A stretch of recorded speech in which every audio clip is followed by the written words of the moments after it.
Starting in September 2022, schools in England, Scotland and Wales are to be subject to an inspection programme by the HSE, the Health and Safety Executive, looking at how those schools are managing the risks of asbestos. So in this video, we're just looking to provide a refresher to those organisations to make sure that you have everything in place and that you're ready for any such inspection. So the first question we're being asked is why is this happening, and specifically why now? And it's all down to a survey carried out by the HSE based on and some previous surveys carried out by the Department for Education. But in some new statistics released back in July of 2022, the HSE acknowledged for the first time that there is actually evidence of higher rates of asbestos cancer, which is called mesothelioma, in teachers, noting that the proportional mortality rates are somewhat higher in these professions than in some other similar occupations such as nursing, sales and other operatives in other industries. And this may suggest the potential for exposure to asbestos during work time was somewhat higher in those jobs. So in line with kind of government guidance, the DfE started to look at whether schools were following the rules for managing asbestos, and finding that about 20% of schools are not actually performing the duties as required by the Control of Asbestos at Work Regulations and Health and Safety at Work Act. So these inspections are taking place to ensure compliance with the regulations and try and raise awareness further of asbestos in schools. And the other question we're being asked is, are we going to be informed prior to any inspection?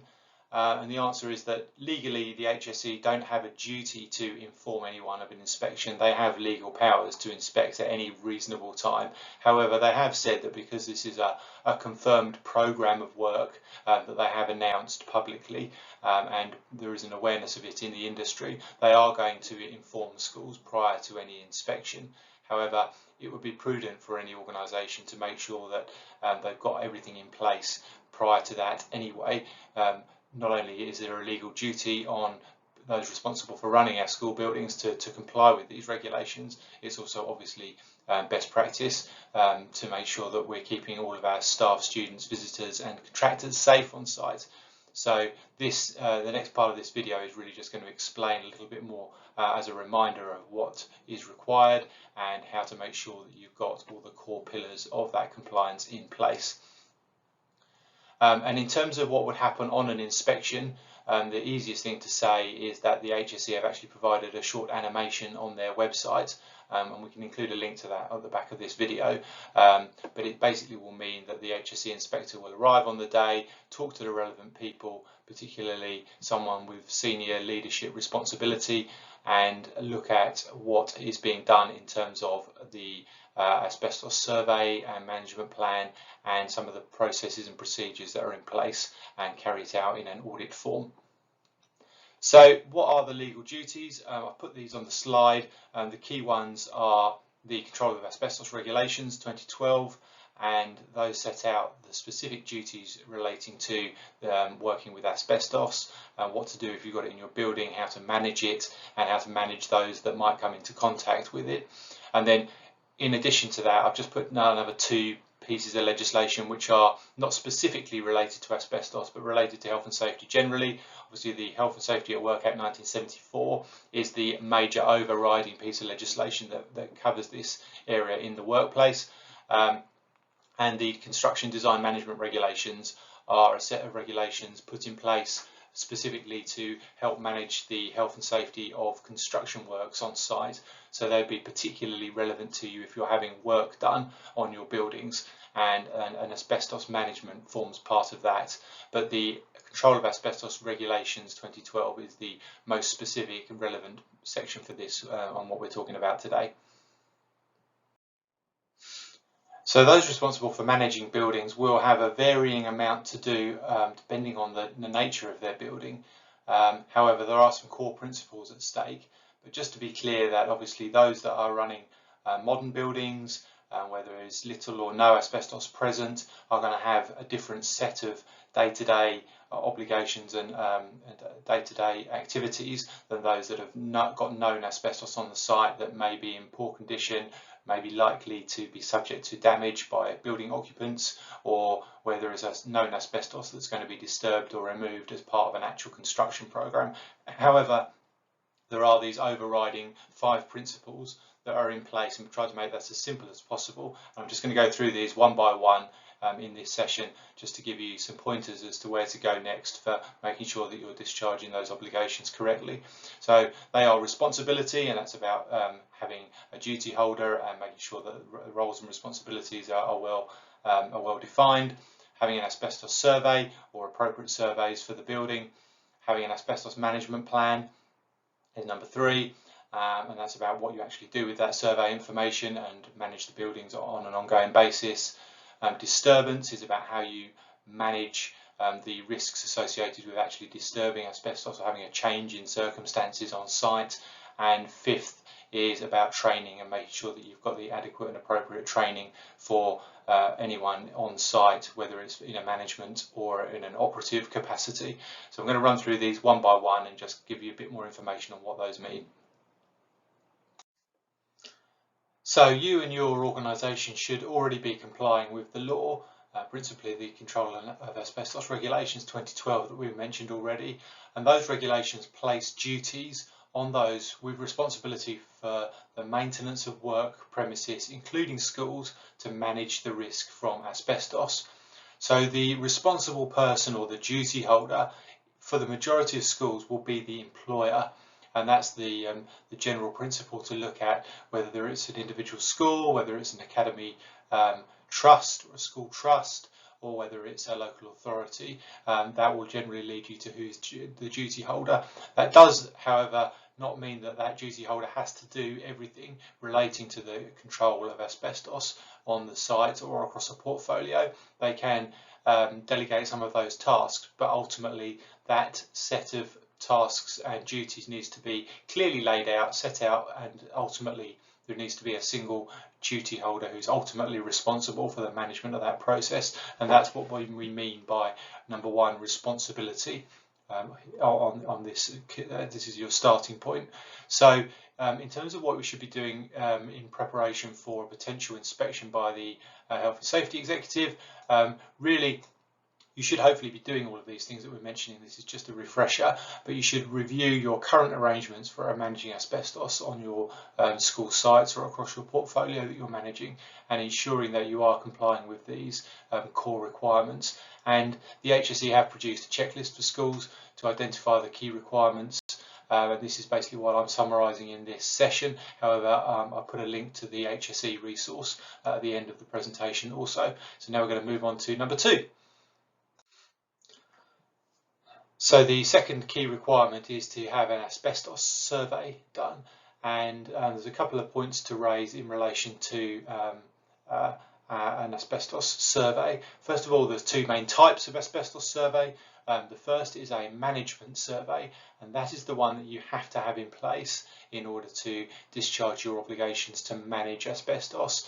And the purpose of a management survey is to identify the likelihood of asbestos in particular areas. It's a visual survey of the entire estate, and it's done on a risk assessed basis, where particular high risk or suspect materials are identified. They may be sampled, but they won't during a survey be intrusive in the same way that they might do in other works. For example, going into voids or breaking into construction, removing elements to see what might be behind them, looking at the construction of a wall. They'll just be looking at sort of surface fittings and fixtures and materials.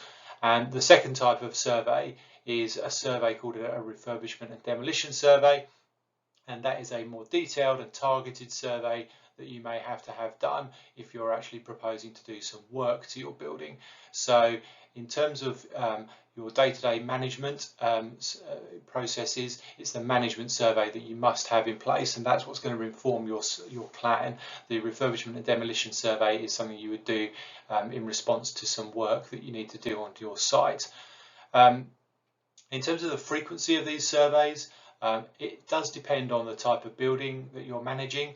As we mentioned earlier, if you've got a site with a lot of known incidents of asbestos, where maybe some of it's known to be in poor condition or is known to be at risk of damage or change in its condition over time, then you are likely to have to resurvey at least those areas more frequently than perhaps a piece of asbestos that's in good condition, in an isolated location that's unlikely to be accessed by anyone on a day-to-day basis. That could be done less frequently, but as a rule of thumb, a complete resurvey every 5 years is the sort of baseline that most people work to, with more frequent inspections where required on a risk assessed basis. And in terms of standards, the main one is to look at the UCAS accreditation and making sure that your asbestos surveyor is UCAS accredited.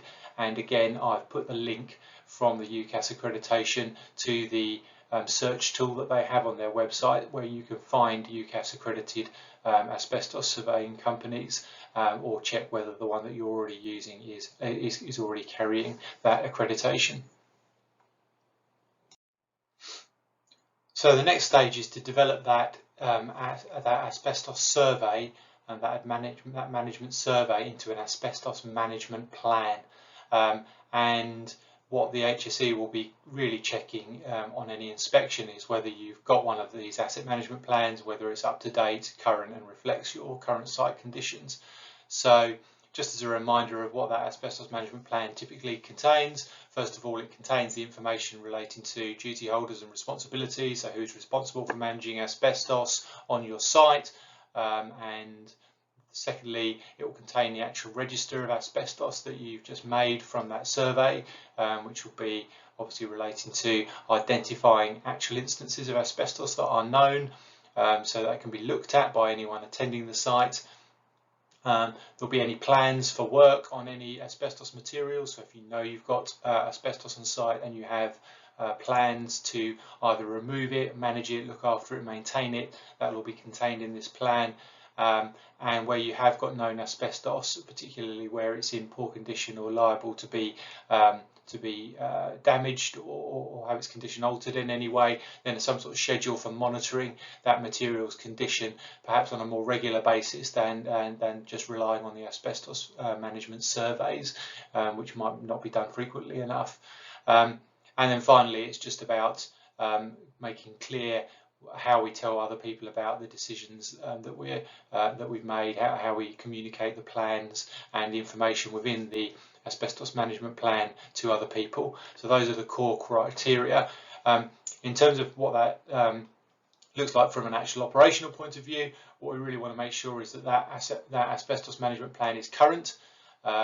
So it's up to date, it's been updated if there have been changes on site, if you've had some work done, or you've had a new asbestos survey done, that those documents are incorporated into a current version. And we obviously want to make sure that it's correct, so the correct information is in there, that if you've had a change of personnel, perhaps, that's been reflected in terms of the duties, roles and responsibilities noted earlier, and critically that you've got some sort of document management system and version control process. So one of the key things in this area is to make sure that you have got this kind of single point of truth, and that you've not created multiple versions of the same document, which then leads to potential issues where you may update one version but not the other version that's been created. And a very typical instance of this might be with a school and a trust relationship, where there's maybe a local copy held on the site and another copy held at a central level for maybe a school trust or a local authority, and making sure that process is managed correctly, so that we're containing a single version of the correct one. And actually what we're finding is that electronic sort of document sharing platforms such as Microsoft SharePoint and Google Docs is actually really useful for this, because you can then actually just have a single point of truth for the file, which can be updated and then accessed by multiple people at multiple locations. So that's a really good thing to look at in terms of document control. So item 4 is about disturbance, and the core requirement here is really whether you've got some sort of systems and procedures in place to inform those who may disturb asbestos, and how you manage those associated risks. And if you think about the people that might disturb asbestos within your site, it could be the building occupants on a day-to-day basis, but where this is particularly important is where you've got perhaps visitors to site, and more likely maintenance or construction operatives coming onto your site to do work, and how you make sure that they're informed of what processes and procedures you've got in place before they do anything. So an example would be that you've got maybe a roofing contractor to come in and do a roof repair, and you know that your fascias of your building have got an asbestos containing material. So it's very important that that information about that asbestos containing material is given to that operative before they carry out their work. Or maybe someone is coming in to look at some electrical work, maybe some IT infrastructure, some cabling, and they need to install a new cable. And it's really important that before they drill any holes in your building or take out ceiling tiles, that there's an awareness of what is known about the location of asbestos-containing materials in your site. So this is about having a process in place, whether it's a permit to work, whether it's a signing off system, whether it's a way of asking a contractor to look at something or sign something before they start work, to show that they have actually reviewed the asbestos management plan and asbestos register before they start work. And then obviously this could also be incorporated in your sort of emergency planning and disaster recovery processes within the school as well, so that if someone damaged some asbestos within a building, or you had a known escape in a risk area, what you're actually going to do to minimise and manage the risk to building occupants if there's been a potential release of fibres from asbestos. So that's all to be contained within this section, and it's just really important that you have that plan in place. And then finally, there's a requirement about training and making sure that you've identified what training needs are required across your organisation to ensure that everyone is competent and adequately trained to discharge the duties and responsibilities that have been placed upon them, and then obviously to make sure that that training has been provided. And I think what's important here in particular is to identify those people that might be relevant and what that training need might be, because it's not always immediately obvious.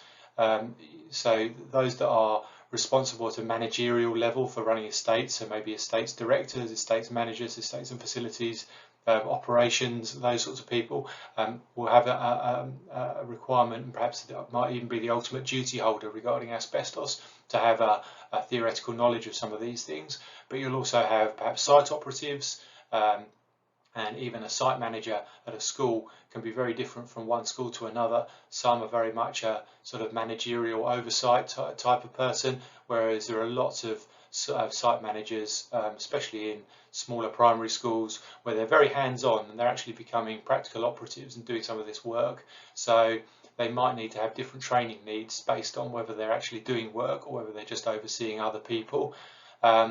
And the other requirement is to think about those that may be not immediately obvious, but particularly people like reception staff, who need to have an awareness of this sort of thing. So really one of the big issues we see with asbestos is that it can be the most minor piece of work that's relevant here, where an asbestos issue may be encountered, and what might seem like a really minor innocuous thing might turn into a bigger issue.